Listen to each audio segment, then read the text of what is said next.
let me merge this in and kill a timer.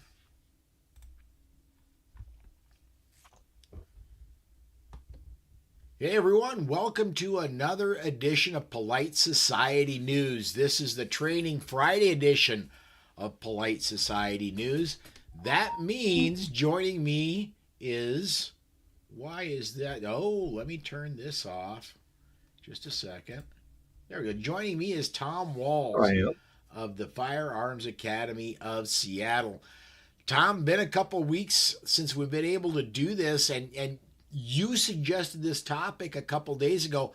I fell in love with the idea of this talking. We're talking, it's Friday the 13th and It is. bad luck things that could happen to people who conceal carry. And you and I were talking just before we went live that it's really not luck, technically. You pointed out correctly that luck is, things you don't have control over. And actually, all of these things we do have control over, but we don't tend to think of them. And the inspiration came for that when I cleaned my pocket carry gun, the one I carry in a pocket holster. Mm-hmm. So if you think back to everyday carry, and we've talked about this a lot before on the podcast, um, at FAS, and then when my wife and I teach the basic concealed carry stuff, what we'll do is we'll get in front of the class and put down 4 lines. And we're going to fill these 4 lines, guys. What do you think are the most important things to have with concealed carry? And of course, we get a lot of good stuff, but they're not essential. And I use that today as a framework to talk about stuff, and then we can branch out into the extra stuff. And it's stuff we don't ordinarily think of because it's not the hot, sexy, pull the timer, out of the bag. You always have extra batteries for your timer and maybe for your optic. But there's some other things that we just do so much that we do every day when we carry, and I hope you all do if you can legally, that it falls by the wayside. Um, I started out thinking of this podcast as maybe talking about getting gear ready for the off season. If you live in a climate that has a lesser shooting season, especially those of us that prefer to shoot outdoors. But this kind of crowded its way out, especially with the Friday the 13th thing. And then just to touch briefly on the current political thing, we have Hamas and Israel doing that thing, and the fact that Hamas has said, hey, Friday the 13th, we're going to have what did they call it? A day of rage. Day of Rage, yeah. Actually, And, American citizens. oh, by the way, let me interject real quick. As long as we're right there, I want to interject real quick if I could. By the way, have you visited your local gun store / ammo supplier today? No, Um, I have. things I are was looking avoiding crowds. things are looking thin. Uh, Seeing I'm ammo starting to the supplies. yeah. We've I'm talked I'm about this too. I'm You look glad at I'm well, you look. stocked up. Yeah, you look at that, and just again as an aside, I'm seeing reports that the weapon stashes the Israeli government's had near the kibbutzes in Gaza were not accessible to the people that needed them right away. Um, Yeah. so the point being, yeah, there's stuff going on, and nobody announced it ahead of time. It was a surprise, and you didn't know where. And if we've got people protesting in this country, you don't have to be a big city to have that problem. You could have little Johnny Jihad that decides he wants to make a statement for his belief system that could go out and do violence. And it's literally, as Tom Gibbons says over and over, it's a come as you are event, and there's no advanced invitation. So getting back to what we're talking about today here, you really need to have your stuff together. You need to look at that. So talking about 4 things for everyday carry, and I'll just cut to the chase and won't make this a Q&A session, although I'm really hoping for viewer comments today. Yes. Oh, you're good. So let me kind of open that up and set the stage, and we'll get these first comments going. So just cutting to the chase rather than all the things. The 4 absolute essentials. Even when I'm working on the property out here, you got to have a gun. First rule of a gunfight: bring a gun. Yes. Okay, and it also implies a carry system, a good holster, a proper holster. Extra ammo, for all the Yes. reasons we all know. It's the bad guys. We know statistically, jihadists or muggers or whatever are now tending to come in groups more often than they come as singles. And we know not all shots are hits and not all hits are stops. Also a great way for malfunction. Number 3 thing is a flashlight. You can identify your target, or I use it as a defensive thing to see if say somebody in a dark parking lot when I used to work big box stores would come up and they got to my bubble. I was uncomfortable. Hit them with a few hundred lumens in the eyes, and that was kind of a test. And if they failed that, I knew that I could articulate I needed to ramp things up. And the last thing, which people tend to forget, is a cell phone. 911 can send you, my God, they can send Delta Force and SEALs and gunships and all that cool stuff and medical, but you have to be able to communicate with them. And aside from that, you have to know where you are. So those 4 things: gun in a proper holster, spare ammo, flashlight, and cell phone. And then all the other stuff, which we can get into, but you have comments. Well, not yet, but we've got some check-ins coming. But I want to, there's one thing that entered my mind as you said where you are. There's an app that I downloaded that when I had my incident coming back from GRPC, and I had to know exactly where the car was and all that. There's an app that I used, and a lot of the police dispatchers and a lot of the police themselves use it, that can pinpoint you within 3 feet anywhere on the globe. It's called What 3 Words.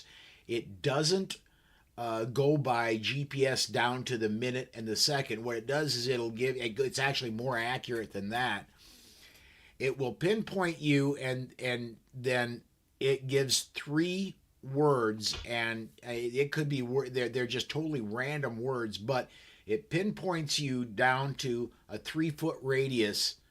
Wow! And so you can instantly communicate to the dispatcher, to the sheriff, to the responding officer, whatever. You can instantly indicate the 3 words I'm at in the What 3 Words app are X, Y, and Z, and the app will triangulate and show them exactly where you are. I wrote that down. I'm going to check that out after podcast. Our cars have got GPS, and I usually try to shut the location down, but in an emergency, I've got something. But knowing roughly where you are so you can describe that. You have to know where you are. So to start out with the gun and stuff, this is, as always, and I'm confirming it before I pointed at anything, this is a blue dummy gun, which is a Sig 365, which is in my pocket holster. This is a recluse pocket holster, recluse like the spider. You can find them on the web, and it's got a little tab. The guy that makes them is really cool. I like this one to give a little plug for it, because when you go in a pocket, you just take your trigger finger and slide it in here, and then you've got a good grip on the other side because it clamshells from the bottom. Okay. And this wedges it in the pocket, so you only draw the gun. But I carry this gun a lot. I don't mind saying that. It's one of my favorite small guns. Remarkably accurate, super reliable, but it just kind of goes either in and out of the safe or in and out of my pocket, depending on what I'm carrying that day. And I got to looking at it, and I pulled the real one out. The plastic one here is pristine, and it's a little smutsy. When I carry in a pocket holster, there's nothing else in that pocket whatsoever. Nothing. No chapstick, no cell phone, no gum, no spare change, nothing that can possibly get in this and have Mr. Murphy do some nasty stuff to my firearm. However, pocket lint still gets in there, so it was all smutsy in here, and something we don't often think of with our trusty carry gun. I'll have it every day, but it's not getting used. I use leather because I prefer leather holsters. The oil will evaporate, or gravity will cause the oil to run out, and you have a dry gun. Mm-hmm. This is a quality carry gun. Glocks are another good one that run dry, but a couple, 3 rounds on a really, really dry gun, that's a risk you're running of your gun malfunctioning. I use a little bit of white grease. Damage you're doing to your firearm. Yeah, and that too. I tend to have this for a long, long time. The smuts inside the holster, that was nasty. I took a brush, a nylon brush, and wiped that out. Little maintenance things. You can also take your magazine out. Check that top round. If you're constantly unloading and loading that top round in the chamber, most of us are aware that we get setback on that round. We call it the Barney, like Barney Fife. He's got his one bullet in his pocket. That extra round, take out the magazine, chamber that round, and of course that $500 chunk of ammo. You save it, you put it in your watch pocket, which is the Barney pocket. And when you do that, the bullet, being made of lead and being heavy, will be subject to inertia, and the cartridge will get smaller because the bullet will start to go down into the cartridge. Well, that reduces the volume in there, which will raise the pressure. At best, you may have feed problems if it gets a round down farther. You may have some inaccuracy because you've changed the pressure and the speed. And at worst, you're going to have a KB, a kaboom. Little maintenance things. So when you're going to carry the same gun every day, especially if you like to carry a small one or a backup, and you don't actually fondle it outside of the holster and look at it, I like to clean mine about once a month. I have noticed with other folks that carry in a similar fashion, especially in the summertime, magazines get rusty because of sweat. Yes. And that's a problem with leather. Or if you've got a Kydex holster you carry it to the body, that doesn't absorb. In the summertime, you've got a sweat problem. So you need to wipe that down. Wipe down the outside surface. That's a real easy thing to do to prevent what could otherwise be called bad luck. Check your holsters. Check your guns. Check if you've got Kydex. Check the screws. Blue Loctite's your friend. Yes, it very much is. I cleaned out. I didn't clean out. I did exactly what you were talking about. I inspected and removed firearm into my backup gun. My backup gun goes on an ankle holster on my left leg. And wow, I had not pulled that out and run it through its paces, and I was preparing to do that. Yeah. And the schmutz level on that, I had not done it in several months. The schmutz level on that gruesome, isn't was it? just, it was shocking how bad it had gotten. I'm little very things you glad never I was think of. able to do it. Yeah. Again, dummy gun. Smuts on the front sight. Mm-hmm. And you're looking and you're trying to get this sight picture when you've got a critical incident and you've got a furball, and it's a little distracting, like, what's wrong with my sight? And your first inclination is to clean it off where you've lost time and you just put your hand in front of the all kinds of nasty stuff, easily preventable by checking it, once a month or so. More often if you feel you need to. There's nothing wrong with that. The old change out your ammo thing. I try to change out my ammo once a year. Do I think it's going to be a problem at 366 days? No, it's probably good for several years, but that's one less thing that can go wrong. And as we know, Mr. Murphy likes to mess with gunfights. Let's remind everybody, if you want to get something in, if you want to get a comment in either on the Facebook or YouTube videos on Polite Society Podcast. We get those immediately. If you're watching anywhere else, go ahead and comment there, and we'll get those. They don't come in quite as fast, but we'll still get them up and still talk about them. I want to transition a little bit, and I want to talk about some things that we can do that really generate our own bad luck. Let me. I've got several pictures here. Let me start cycling some pictures up, and there's one. Oh yes, y'all should be able to see that. That is the infamous concealed weapon permit badge. I pulled a lot of these photos that Paul has off the net. If I'm not shilling for anybody, and I'm not ragging on anybody, but they're examples of behavior you might want to review. And why don't you like that one, Paul?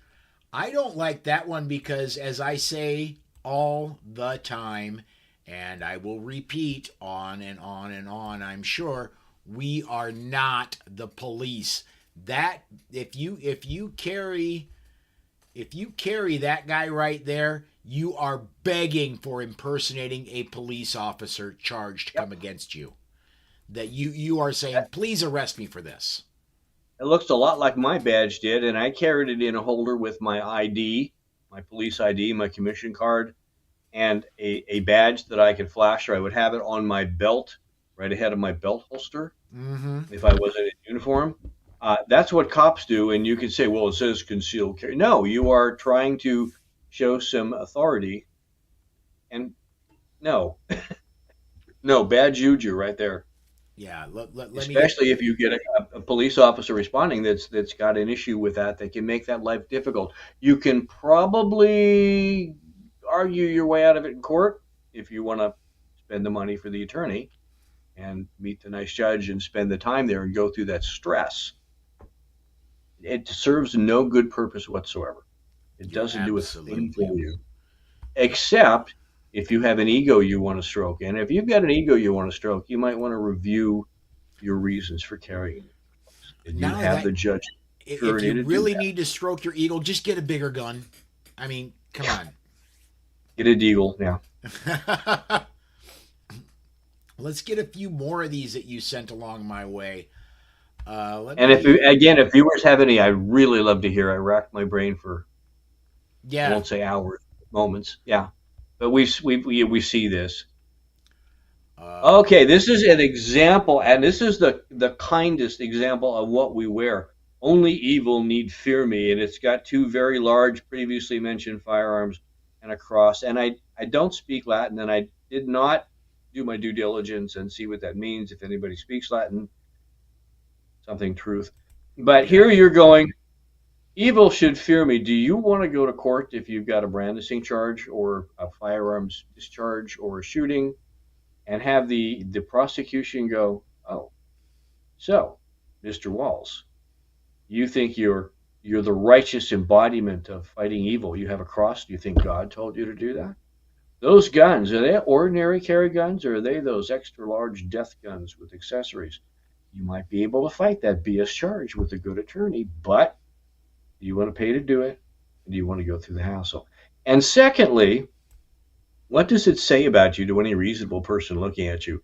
Oh, he's 12 years old, or he's a wannabe or a mall ninja or whatever pejorative you have for that moment. No, I'll tell you what I do, just because it's not giving a big secrets. I try to blend in. We've talked about being the gray man. I try not to be memorable. I will play my age and the beard and the tattoos and wear Harley t-shirt. A million guys wear stuff like that. Guys my age, beard, tattoos, Harley t-shirt. There's a gazillion people like that, which is what I'm looking to. I'm hiding in that crowd. I'm unremarkable.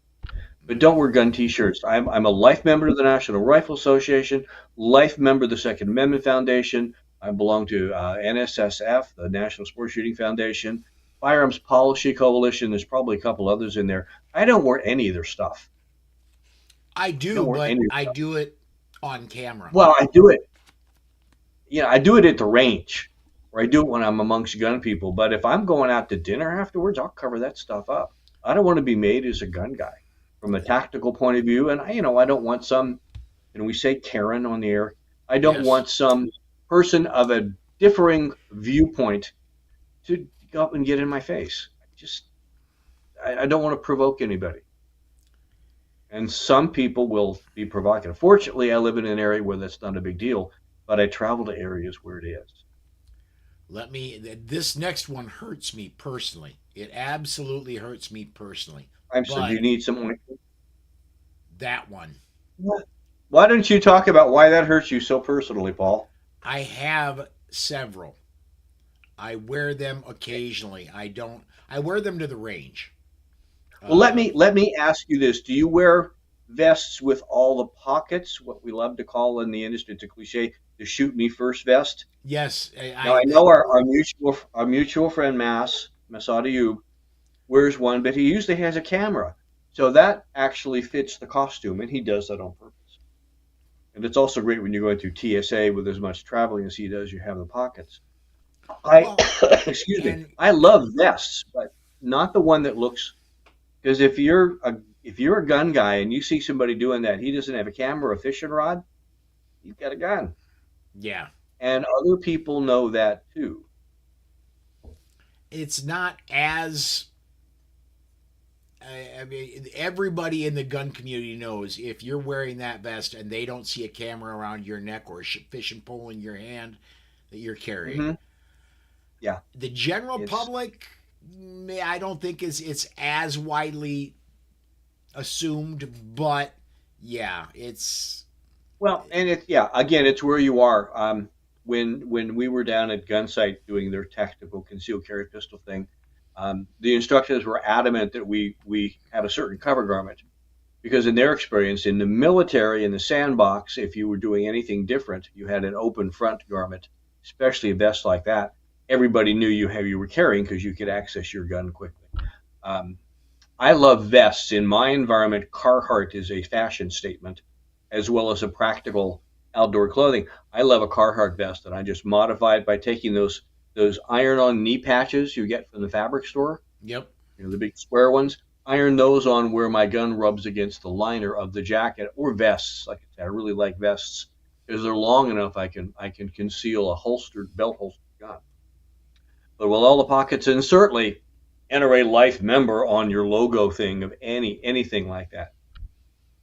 Well, and I Oh want to yeah, I t-shirts. want to branch off on that a little bit. And there's not a picture of this. I don't think you sent me a picture of this, but I want to go ahead. I don't have my personal car when I get it back. It's currently in Nebraska being repaired. My Mhm. personal car has zero bumper stickers, zero stickers on the window. It is absolutely indescript. I There's a don't. picture of that in that bunch. Yeah, Um, okay. Oh yeah. You know what? Here it is. Let me put that up. yeah. I learned this from Mass, and yeah, mine neither. Uh, I don't want if I'm downtown at my favorite diner. I don't want somebody walking by my car going, "There's probably a gun in there. I should try to break in." It is not unknown for criminals to see that, or you've got your kids and enough information they know roughly when you're home. You have cool toys like motorcycles and shotguns and camping gear, and they'll follow you home to get your address. So I don't want any reason for anybody to think I'm interesting. Again, try to be boring in public. I save my charm for podcasts and stuff. Okay. Next, and But we yeah, that's see, that's like the stickers on the back of the young 20-year-old guy with the jacked up about how wonderful he is with the ladies, and of course he never has one in the truck. I don't yeah. need to brag. People that need to know that I have firearms know. The people that don't need to know. I had a guest in my home last night that I'm meeting them for the first time. They said, by the way, how many guns do you have? And I'm liking these people, and we're going to see each other again. But the answer was more than two, Almost and they enough. kind of caught on. More than two, less than 100, Yeah. I think. Yeah, I don't need to advertise who I am, what organizations I belong to, unless I'm at a convention or something with people that do the same thing. But in public, I don't want to attract attention. All right. Let me get and I want your. We talked earlier today. You need a spare mag, and yet you send me that I picture. sent you that because that is as nondescript. That's a 1911 7-round magazine. That is a no name. I edited the price off of it because it mentioned the manufacturer. That is a cheap ass, pardon my French, cheap ass magazine. Magazines Okay. are expensive, all right? Okay. I've got some nice guns with some expensive magazines that I hoard. But don't buy a nice Uber blaster and decent ammo and cheap out on the magazine because, as we know, with the semi automatic pistol, one of the more common reasons for any type of malfunction, whatever term you want to use, is the bad magazine. So don't cheap out on magazines. Don't fail with your good magazines to occasionally clean the smuts out of them, too. Magazines, modern magazines are made to be disassembled, various ways to take off the base plate, the spring, the follower. Don't put oil in there or grease because it attracts more smuts, which just gums things up worse. I had a magazine fail from dust in Arizona because it got dropped on the deck. That's why we have, by the way, practice magazines separate from our serious carry magazines. But that's why that's in there. A lot of people cheap out. Oh, it's just as good. No, it's not. Mm. I Mm-mm. Magazines eventually wear out, but I just reached down and on my carry gun pulled this out. This is a Oh. this is a car mag for a car Mm-hmm. CM9, and I had to, while I was pulling it out, I had to actually check and make sure I'd gotten all the schmutz out of my primary gun before I pulled that and put it on camera. But I agree, it's really important for your carry mags.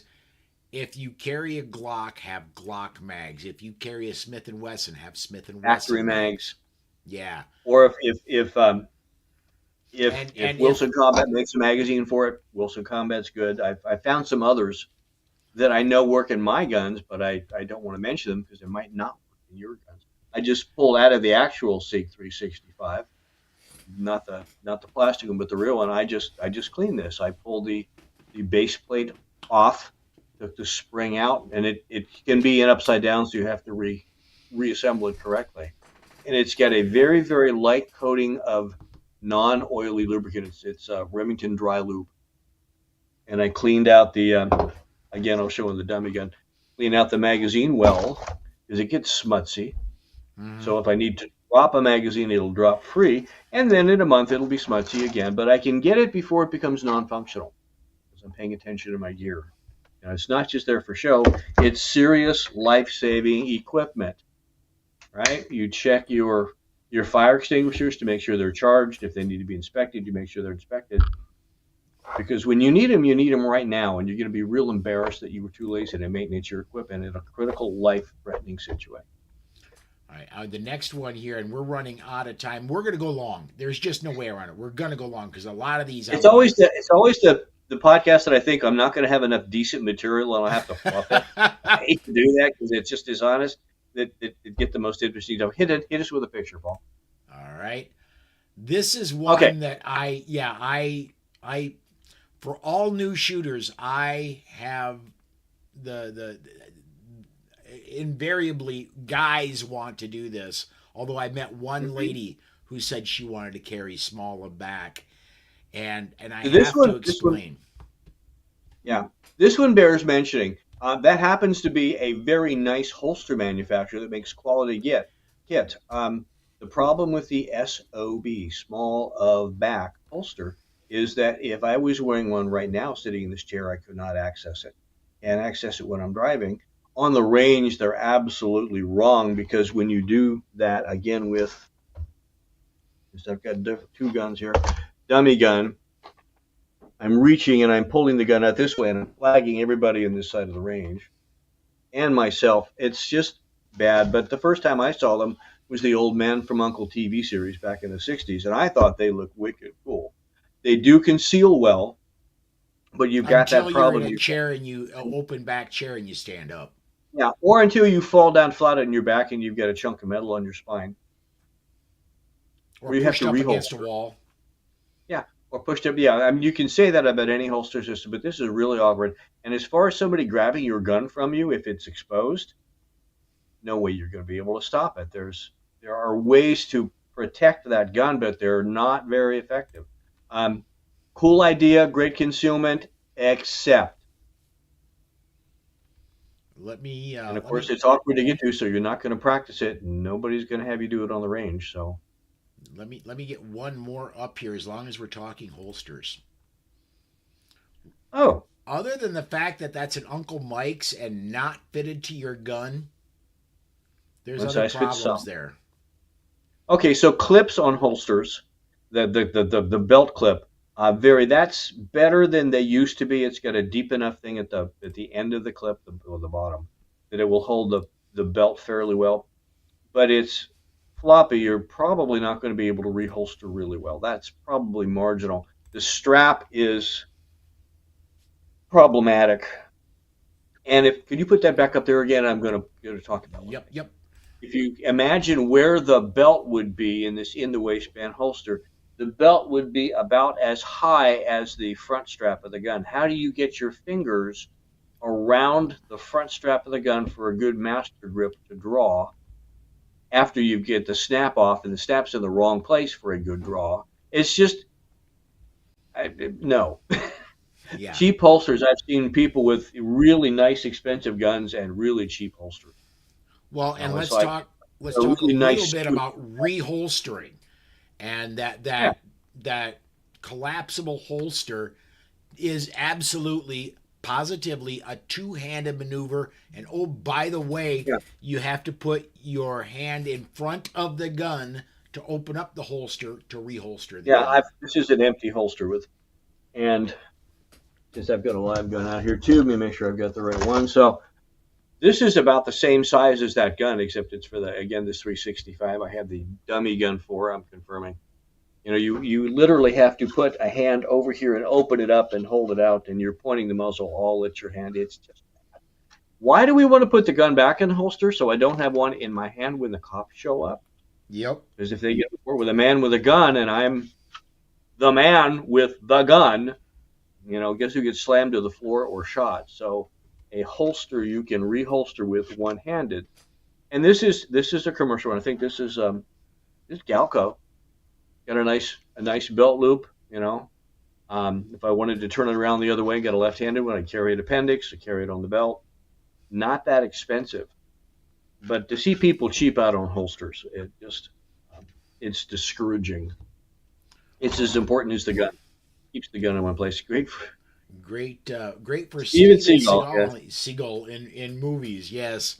Both the smaller back and the collapsible holster, yeah, they're great for movies. But let's spend $70 to $100 and get decent carry holsters.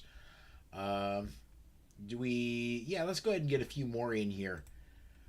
Nice pick here, but all kinds of accessories that look fun, but what Yeah, I got that. I've got a collapsible baton because I carried one as a cop and I'm certified. But the rest of it is what I would expect a 14-year-old boy to buy at the convenience store.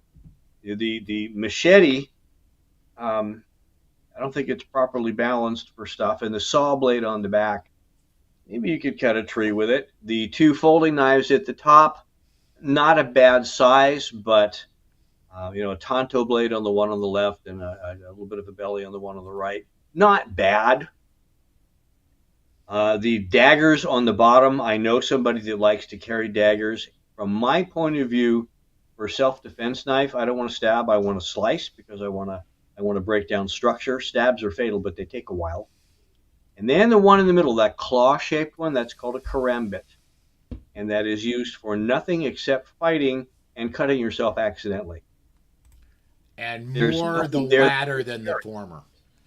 And if imagine yourself as a cop and going up and you've got somebody with those knives, do you think they're doing it to cut their donuts in half?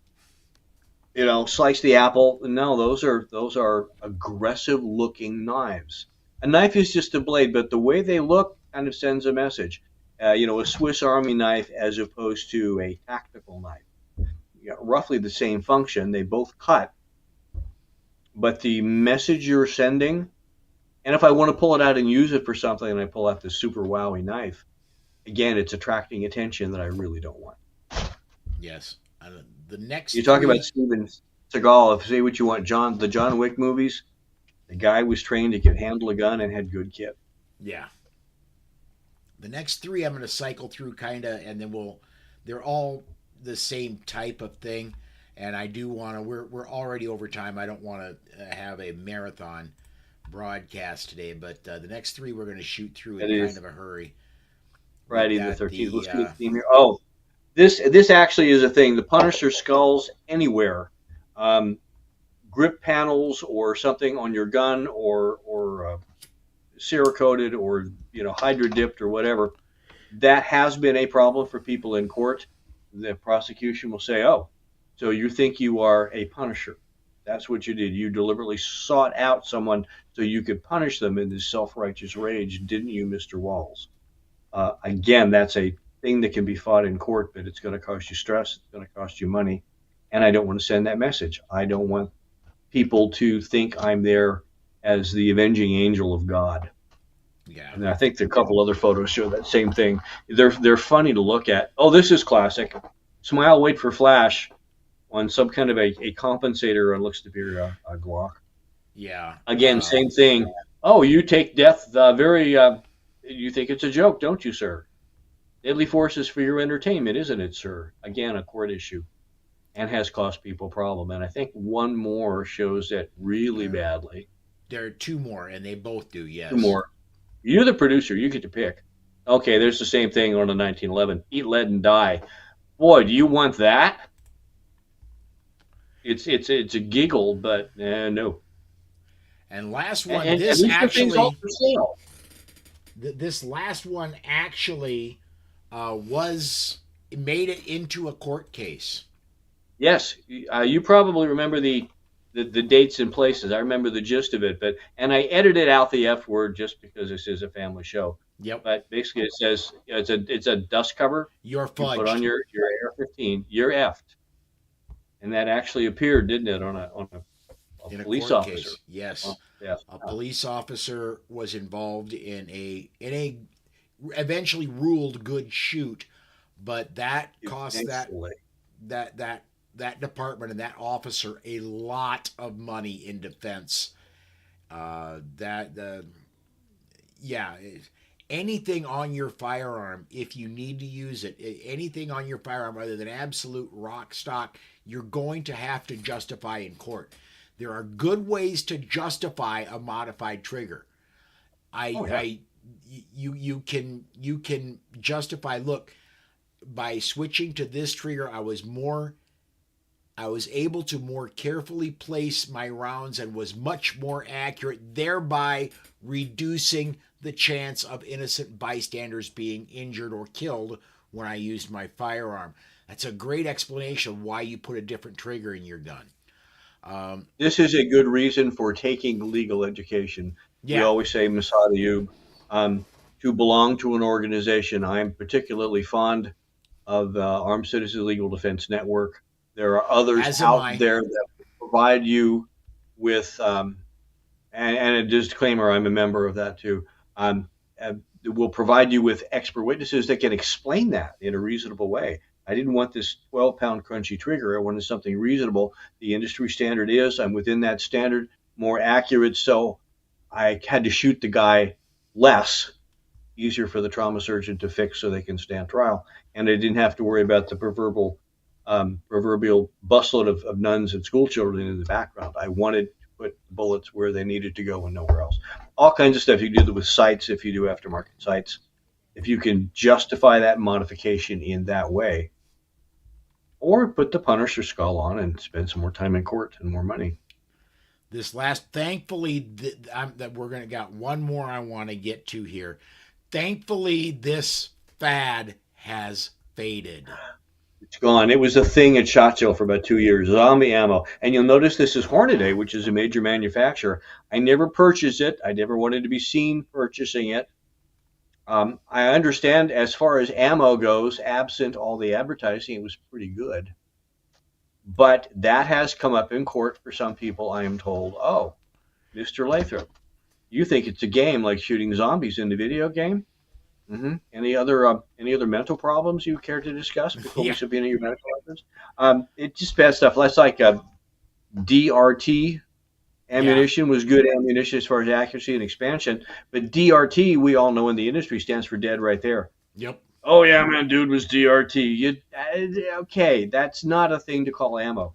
Back in the day, it was Black Talon ammo. Somebody said, "Oh, that was Black Talon," and made a deal of it.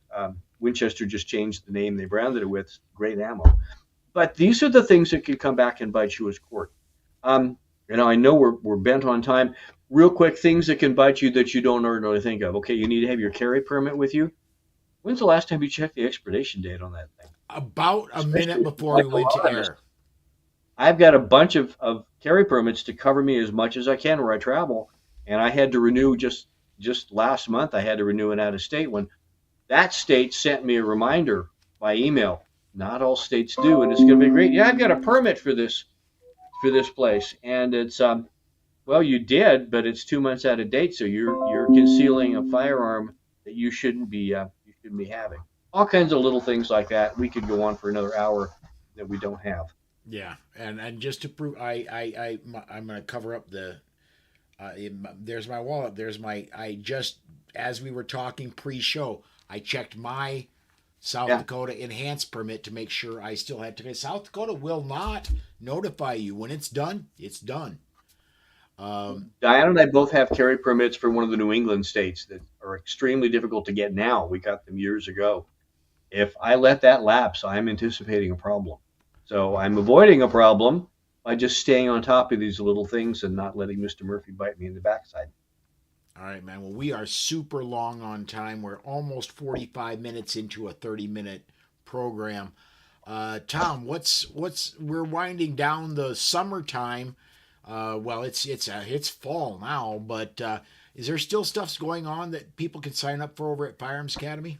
Oh yeah, we've got our usual. We always talk about the guest instructors because it's the cool thing to do. But we have our own classes too. We continue to teach um, all of our regular classes. We had a shotgun class last week. We've even, not that you can sign up for, we have a group from the local high school coming out. They do this 3 or 4 times a year and have for 3 or 4 years now with the school board's blessing and funding. Um, so we're open almost year round here with our regular stuff. So I'm going to put up the old QR code. Here we go. So hit that. That's the website for Firearms Academy. We're the Firearms Academy of Seattle. We're actually located south of Seattle, so you don't have to step over the homeless folks on the way in. Outdoor facility, 40 plus acres now. I know we have a minimum 40. 13 ranges, indoor, outdoor, low light, shotgun rifle. Come check us out. We'll take care of your training needs. We primarily cater to civilians, concealed carry, real world stuff, making good decisions with a gun in your hand. I will say this: the most I learned in the shortest amount of time was at the Firearms Academy of Seattle. And you need to, if you are a concealed carry permit holder and you've got some travel in your future, get out to Central West Washington. Go to the Firearms Academy of Seattle and get into one of their active shooter interdiction courses that has force on force as a part of it. You will learn in force on force so quickly what works and what doesn't, and you'll learn how bad you really are and where you can improve. I'll give you one, since we're over time anyway, the one big secret to force on force training. If you're allowed to watch students after you run through the scenario, sit in the back quietly, take advantage of it. And if they allow you to do that, volunteer to be the first guy so you can watch more, because I learn more about force on force instructing it or just watching it than I do going through. I see better solutions, I bad solutions. I see things that I don't see just running through one time on my own. But that's the kind of thing you get from professional training. You get that broader perspective of people that have been there and done that. And I love, I got to get this up here. We got one comment on the way out. Jesus Wins, Bert of Michigan made a comment that I want to get on the air. Thanks, Nunada, about some images. That's why we're here, is to help advance knowledge. That's what Training Friday is always about. Yep, the comments actually are my favorite part, because I see stuff that I didn't know about, or that I'm not aware of. So it broadens my perspective as an instructor and as a shooter. All right, Tom, we're going to say thank you very much. For regular viewers, regular listeners, we're not doing the everyday broadcast anymore. I'm going to be doing broadcasts Monday, Wednesday, Friday, and most Sundays. This Sunday, there will not be a broadcast. I'm going to be doing some major rebuilding behind the green screen that's right behind me in my studio. I'll have images on my social media when it's all complete, but doing some major work in here, and it's going to take all weekend to get it done. So no broadcast on Sunday. Do come join me Monday for Polite Society Podcast. And that's going to wrap it up for today. Thanks everybody for watching. Podcast listeners, thanks for listening. Please remember to like and share the show, and we will see you next time.